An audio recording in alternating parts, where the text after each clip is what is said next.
So, now, there are 22 major cards in the tarot, and the rest are suits.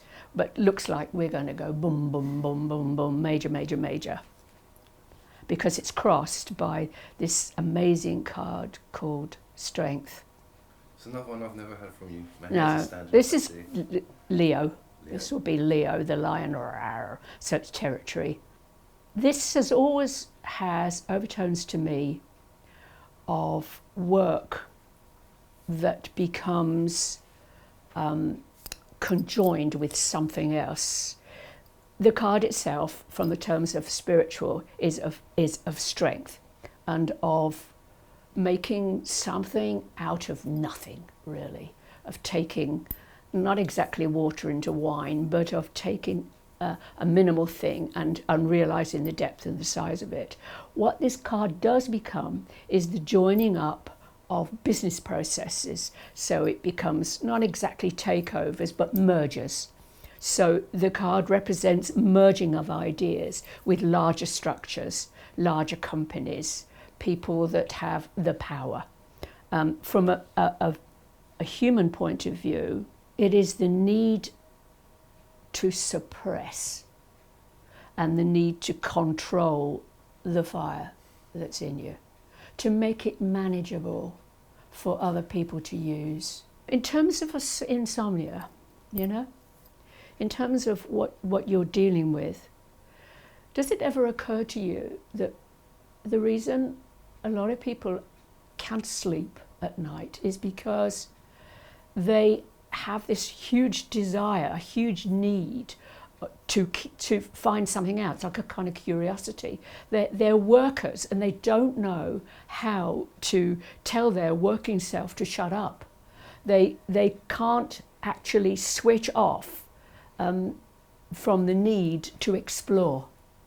So one of the things came to me yesterday, thinking about this word insomnia, that if we think of different selves and parallel worlds and different Martins and different people who can't sleep, they might try leaving a note for their other self. Writing a note, passing it on into a place where the place means something to them, asking for some of the weight of the work to be picked up, to be taken over, some of the weight of responsibility to be given, allow them to sleep. You need to leave a note. You need to leave a note with your other self and tell your other self to allow you to sleep, to work quietly and nicely and in a disguise if need be, to use a dream pattern if they need be, but to allow the physicality of you to at least sleep and rest. Let's see what's underneath. Oh, right, yet another major tarot. When you start getting things like this, boom, boom, boom, a reader has to be careful that he or she doesn't read them as huge toppling edifices or whatever, because quite simply what's being said here is everything is being bigged up in your life right now. Every situation, every aspect of your life just seems bigger and bigger and bigger. And towers here. We spoke about that earlier when. Yeah, I know. When we were fiddling around saying this is not one we want. Well, we've got it because whether we want it or not, we get it. It's there, isn't it? Look at where it is in the spread. This area to me is always the substructure of the person, the subconscious, the sub-self, all the other bits of us. Often you find when a person is seeking love, they will come for a reading. They're trying to fight and understand their love of life or whatever. This card will be the key. You'll find loneliness there, dread, suspicion, all sorts of things. And it is the sub-self that's always having a permanent yatter at the back of the mind, a judgment thing going on, always as if a judge is just sitting on this area and is just saying, well, that was a load of rubbish, wasn't it? Well, that was good. Yeah. It can be very painful. Towers are always really, the tower comes from the words le maison Dieu, the tower of God. It's you. You are the tower of God. You are the house that Jack built. You are the tower of God. Other people read it differently, but it can only be this, la maison Dieu. The thing that God has built, created, structure is you. In the other archetypal image, you see a tower being struck by lightning. And it's this part that is being affected. The base part of the tower, although there's kings and queens falling out and all ideas, this part is strong. It's still tough and rooted, much as our priestess is. Her lower half is rooted into the ground. It's this part that is taking the blows around her. And sometimes the blows are wonderful. They're like lightning, and they bring ideas, multiple ideas, almost a glimpse of the future or a glimpse of the past that suddenly becomes visible. So back again to that central card that lies over you, the need to amalgamate, the need to kind of allow yourself to be controlled, to try and organise things. Could I just say something? Because say what you like. One of the reasons I thought I needed to come in and see you is I feel like I need to be tamed. Like wild.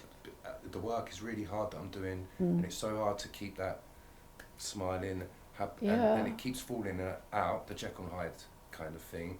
And then you say, interesting, that card comes because I'm paranoid, because I don't know, where I've run around trying to do good, I've pissed a lot of people off in terms of, so I'm paranoid, you know, I'm you know, tamed 1 minute, untamed.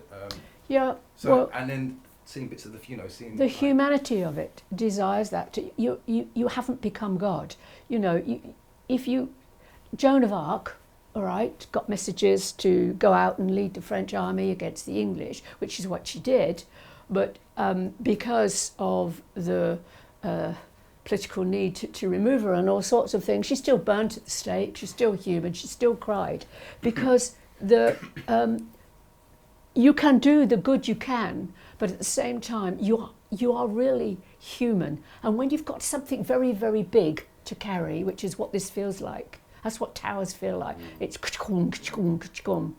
and the earthly structure, paying the rent, just getting food, all of those things gets shoved to one side. Well, that's what you need to control, that bit, because having said that, really there's no perfect idea.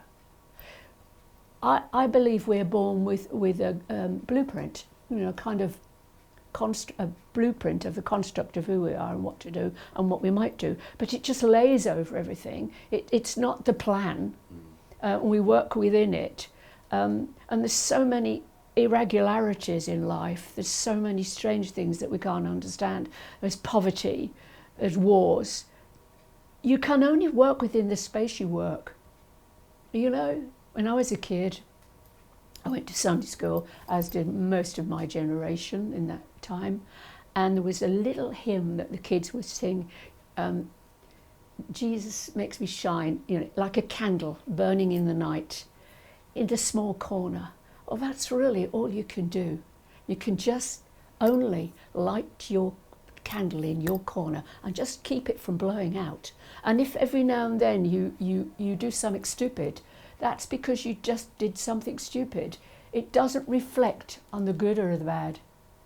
If you take Wagner, okay, take some of the glorious, glorious music. God, blimey, you know, good God. The melodies, and yet this was a man who was extraordinary, terrible, terrible anti-Semite. You know, all of these things, and you're born with kind of into situations that create stratas in you, like, you know, the legend in Blackpool Rock. You come through with those things, and they're difficult to shift. And I know the humanity of me. And I know every time I do something bad or stupid, I reflect back not just to the day, but to the old me, and think, oh, you know, that was me before.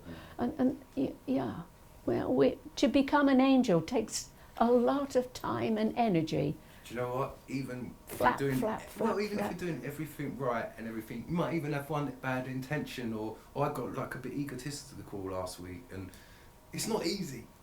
It's not easy trying to be spiritual. No. And I should human. follow that up with something like, you know, you're not meant to be, you And know, be but human really, at the same time, it isn't.